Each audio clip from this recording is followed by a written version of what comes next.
Hello, good morning. Today our guest is Dr. Valentin Seidler, and we're going to be talking about institutional copying and colonialism. Valentin, I discovered you some years ago when I read your research on Botswana, and I do believe that I even cited it in one of my articles. But today we're going to be talking about colonialism and its impact on development, starting with the topic of institutional copying. Valentin, what is institutional copying? Oh, it's interesting.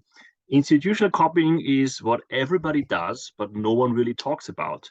It is a practice that we see in development work today. So when you have whatever the World Bank or an NGO come over to a low-income country and say we're going to help you and we're going to put up schools and we're going to do hospitals. What they are doing is actually they are transferring practices that we consider beneficial or good into places where they don't yet exist, like how education is done in a school in front of a blackboard, for example, with attendance, with hours and breaks. All these are actually transfers of practices put into a school building. So when we speak of development, we are actually speaking of copying institutions. And when an economist speaks of institutions, we don't think of an organization like the UN. An institution is rather a set of rules or a set of practices that humans use to make their lives easier. A good deal of our development work today actually includes these institutional copying. And a good reason why lots of development projects do not yield the results that we all hope they would is because this copying is very tricky. And we know very little about why it fails sometimes and why it works in other times. And that's what my research is about. Why is institutional copying so successful when exercised by some countries? So, in one of your articles, you mentioned Japan during the Meiji Restoration. That's often cited as an excellent example of institutional copying, but institutional copying has failed in so many places. So, what role is played by informal law? Right. So the truth is, we don't really know yet why copying fails in some places and others. We have hunches. And I'm probably the guy who has most hunches about it because I've been a development worker myself before I started marketing 10 years ago. So why people think that Meiji works so well is when the Japanese modernized somewhere in the late 19th, early 20th century, they sent out an army of highly skilled Japanese bureaucrats into Europe, for example, to copy very mundane things like post services or how newspapers are written or how to label doors and in cities or how to build railroads. And I'm not talking about putting rail tracks into the ground, but also how organizing trains and waiting times and station buildings should be. So they sent out Japanese bureaucrats who lived among the country from where they wanted to import superior, what they considered superior institutions. And they learned from the people there, brought it over to Japan. And as they installed it in Japan, they actually modified it. They actually, you could say, Japanized it. They saw, well, in Europe, they have let's say, a police service that is based on a centralized command structure. But we in Japan, we have different provinces with different traditions on how policing is done. So we're going to adjust this a tiny bit and make it a bit more recognizable for citizens. So my point is that Japanese bureaucrats who were trained for that specific task actually were in the lead of adapting, Japanizing, localizing whatever they found to be beneficial in Europe when they brought it over to Japan. This is something we don't really do nowadays in our development work. We don't bring highly skilled bureaucrats over from recipient countries and allow them to basically select themselves what they think is superior or would help their own country. So that translation process is somehow lost. But in Meiji, it worked. And it worked during the Meiji Restoration because the Japanese did not want to be humiliated by China. Both the state and the people were serious about competition. So the Right. interesting point about Japan is that although Japan modernized, it still remained Japanese. The culture is quite ancient. So countries can change their institutions without changing their culture. That's not impossible. That's correct. So the idea is to create a fit of, and now I have to be a bit technical, of what would be a formal institution. So what would be the technical rules, the minimum technical rules that you need to run a railway, for example, the minimum conditions to set up a police force, um, Repeat the minimum what to set up a police force? the minimum conditions, the minimum structure that the police force will probably need. So there need to be some technical rules in place on when they're allowed to use a weapon, for example, right? Or something technicalities like how the uniform looks like, how they are recognizable when they are in duty. So these are minimum formal technicalities that you cannot just modify away, because otherwise your police doesn't look like a police anymore and people wouldn't notice that they are talking to police, right? But around, once you have these technical and formal institutions in place, you can still use and the rest, and so to speak, what is more like a convention, or how a policeman conducts in the daily conversation with a citizen, and make that look more recognizable for people in your target country. I don't know if you've ever been in Japan. I've been there several times, and you know that the policeman there is unarmed. There's little corner booths in each block, or whatever block of buildings, and they are some sort of, they have a function of informing the citizens rather than enforcing the law necessarily. It's a special police institution that the Japanese came up with when they imported it from I think the British was their role model for these folks. I don't remember. And made it more recognizable to what used to be a police officer in Japan before the modern police force came into place. So here there's a twist to it. There's a hybridization going on, which makes the whole police force more recognizable for the everyday Japanese citizen, who is anyway puzzled by all the modernization and reforms going on in that period of time. And the result is that Japan has modernized a lot of institutions, but it still has remained an Asian society that is very different from the societies where they actually initially imported their institutions from. And this is, just so to speak, the role model. In my research, I look at Africa and I look at the colonial heritage, and I wonder why some African countries have actually done quite well, like Botswana did, as you mentioned at the beginning of our talk, And while other Nigeria. countries. I'm You, sorry? you you wrote an article comparing Botswana to Nigeria. I did, yeah, I did. It's a bit unfair because Botswana is much smaller and it's ethnically homogeneous, so it's basically one ethnicity, and Nigeria is a bit of a continent of its own, right? I mean, there is like it's a huge country, and they have like a 200 plus ethnic groups there with I don't know how many languages, but definitely above 100 different languages going on in that. It's like a mini Europe in Africa. And so comparing that is a bit unfair, but what we can see is when we just look at how the institutional reforms took place in these countries, there is a strong contrast and difference between Botswana and Nigeria, which most people don't think about.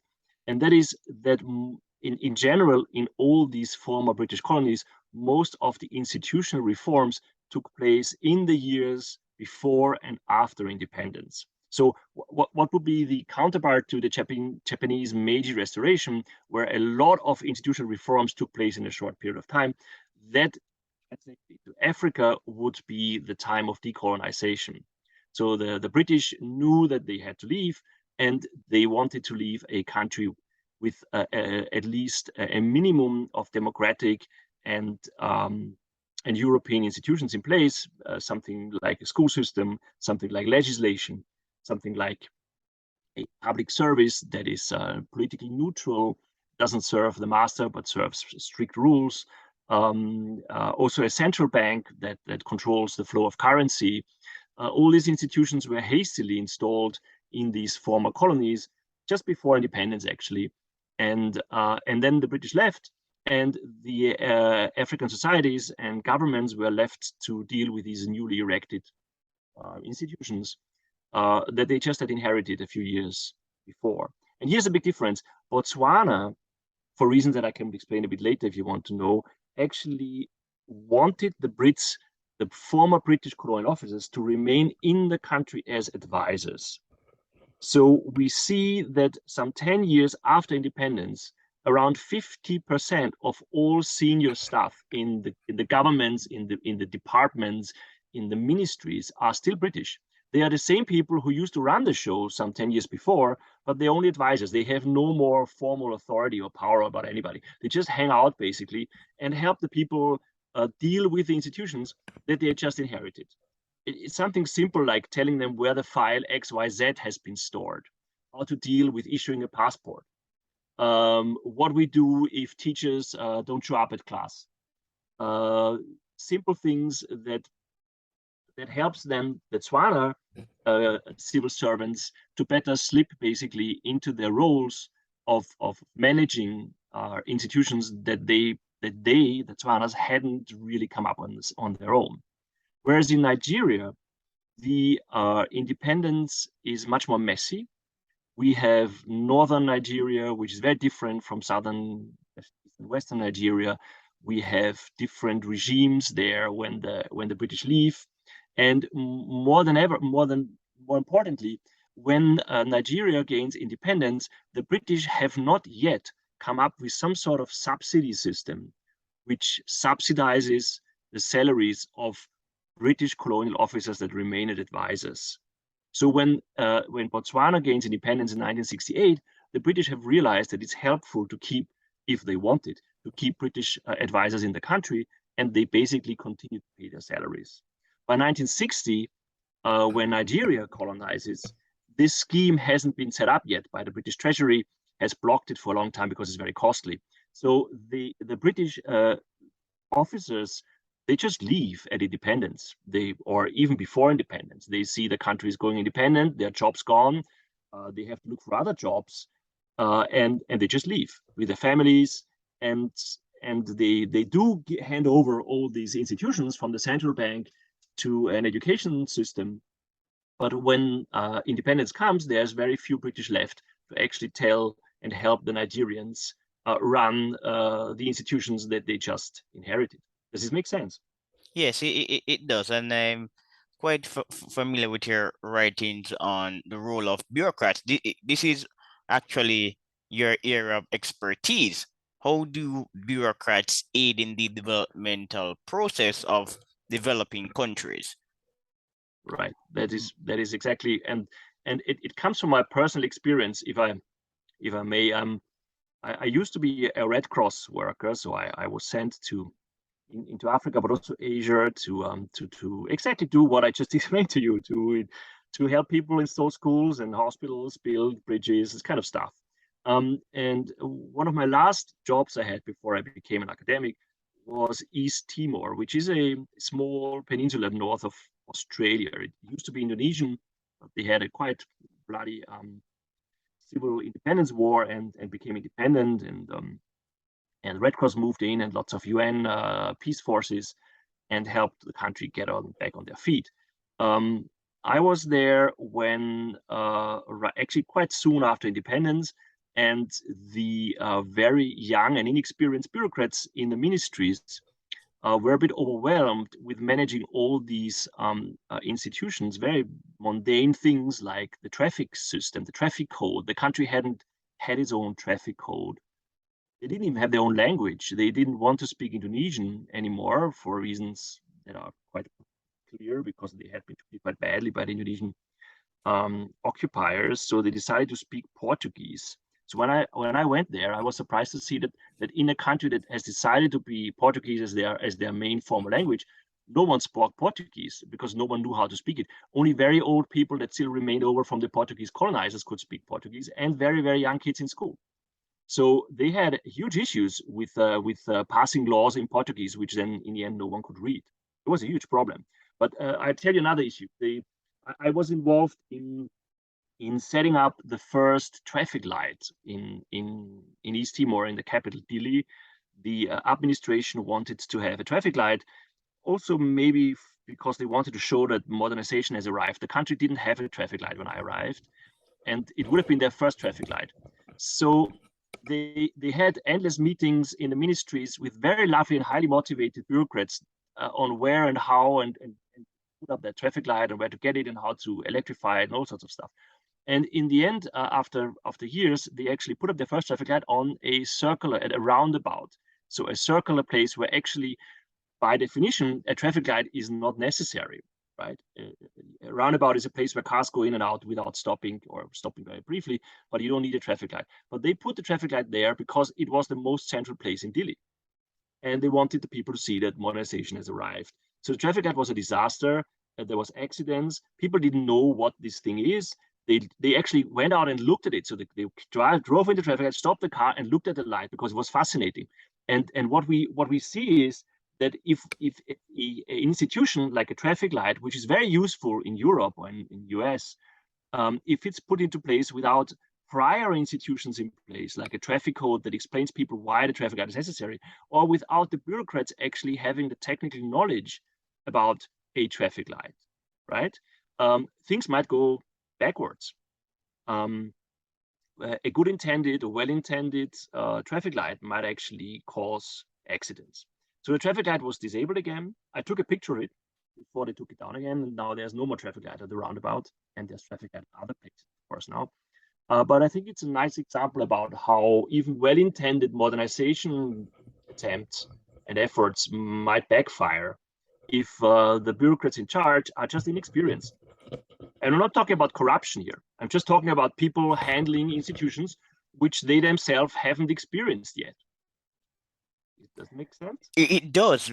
I'm interested in free markets, and we have really recent studies arguing that the economic mentality of a country is correlated with the functioning of market institutions, and I trust societies promote economic freedom and free market. So countries with a history of statism or anti-capitalism and often low trust countries, they struggle to adopt pro-market institutions. That's right. Yeah, so I do agree. Sometimes the problem is not that the bureaucrats are inefficient, but they literally don't know how to run that particular institution based on cultural dynamics. So bureaucrats may be African or Asian, yet they studied at Harvard or Yale. However, in their countries, markets connote negativity. Look at the Americans, for example. In America, there is a premium on property rights. As expected, America was settled by the British and the Europeans, who generally favor individual wealth and property rights. Even countries in Europe where people are less individualistic, like the French and Scandinavians, when research has shown that even in Scandinavia, there is a premium on individual autonomy. So these individuals have a history of respecting property rights and working on their own. The British have been known for what they call British liberty for years. They settled in America. Americans respect property rights. The founding fathers discuss constitutional issues, copyrights. There are laws that enable companies to sue the state if it is felt that their rights are being infringed. So the state has an extractive purpose, but in some countries, the consensus is that we really don't owe the state our money. The state is not entitled to our taxes. And people will say, well, the income tax was instituted by Lincoln the Civil War, then disbanded, and then it was instituted by Woodrow Wilson. It's unconstitutional and we shouldn't pay it.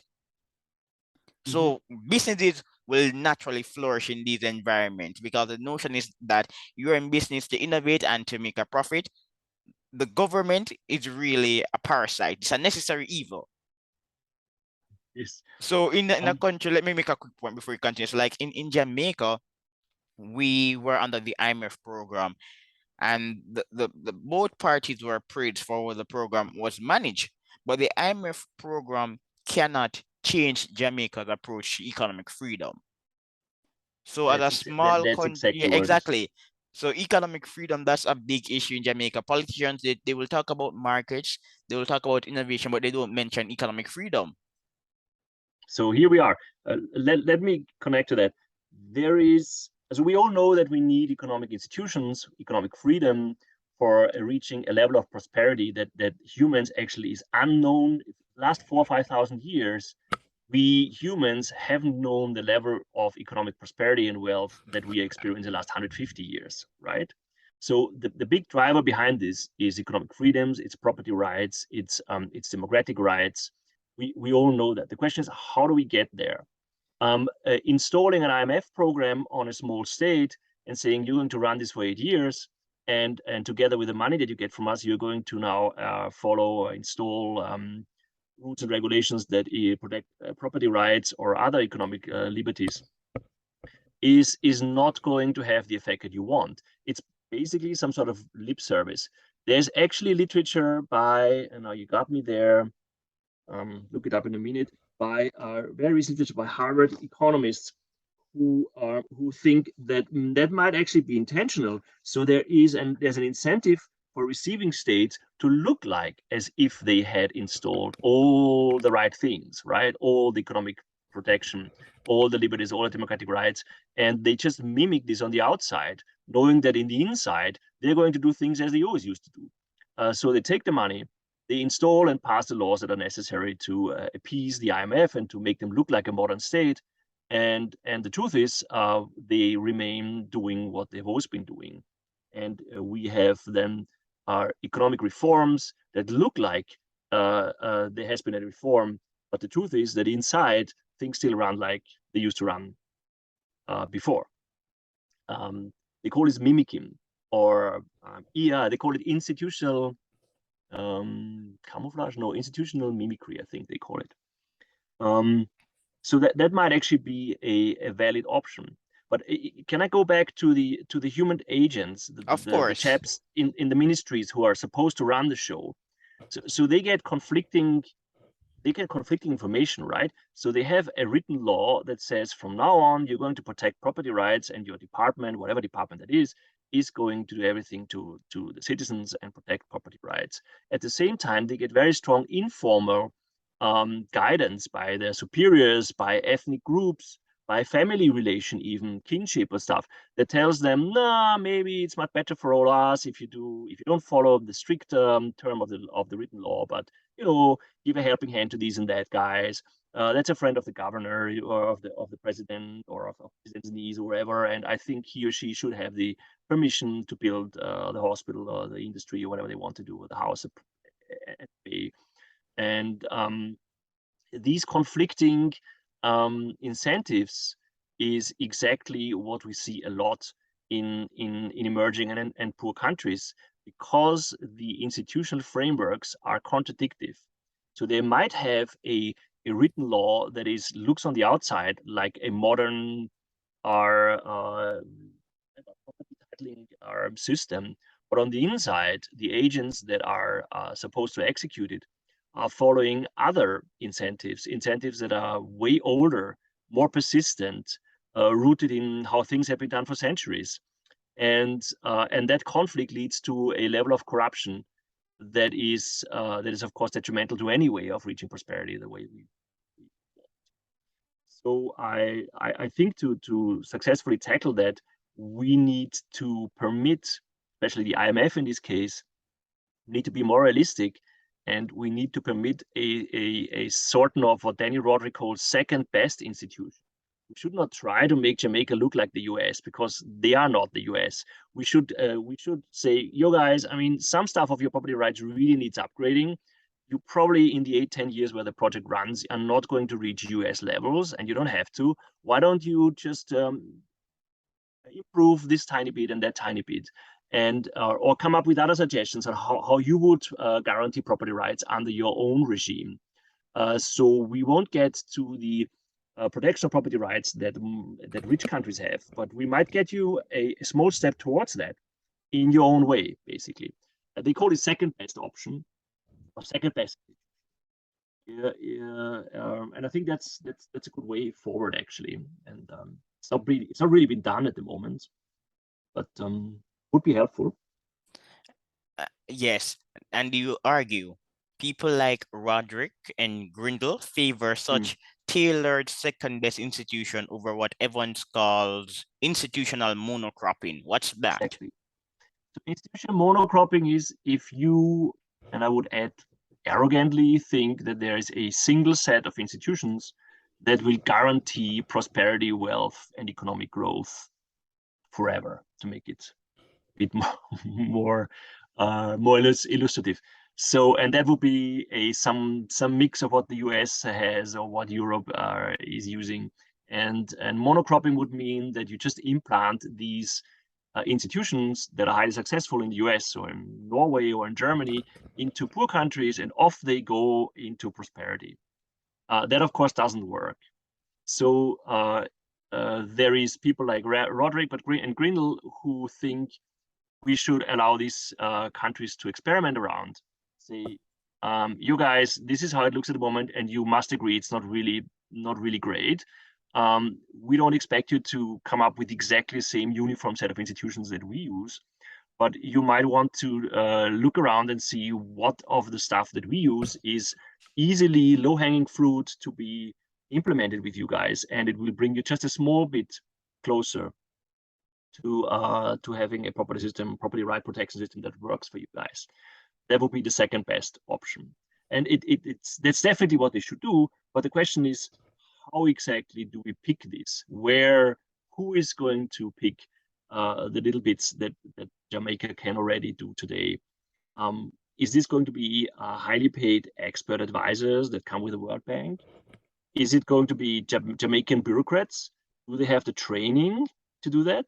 Do they have the political backup to do that? Because every reform means someone who used to get rents out of the existing situation is going to lose out, right? So if you do a reform, it means some people will be better off, maybe the citizens who want to build a house, but some people will be worse off because their system of whatever rent seeking doesn't work anymore.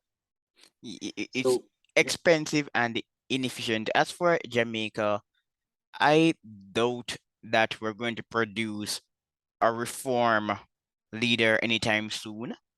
I strongly doubt that. Whenever I skim at the paper or look at the comments, it is not revealed that people truly understand what a free market economy ought to entail. So I doubt that, and I'm not interested in going into politics. Yeah, if I neither am I. were yeah, if I were to go into politics, I would definitely be like a Lee Kuan Yew or Margaret Thatcher. I'm a bit of a dictator. I'm a libertarian, but I like right order and good policies. I'm not interested in compromising or talking to foolish people who don't understand what they're doing. Sorry. Excellent. So here you're actually representing yet another group of scholars in the discussion on how to best install or copy institutions. And that is a group of thinkers that say, wait a minute, once we start tinkering around and experimenting and do the second best thing, um, there will be a lot of space for messing it up again, right? Once the tinkering and the hybridization and the tailoring starts, there will be people that are influential and they will push through their agenda, and the result that comes out of it is actually going to be not better or even worse of what we have at the moment, right?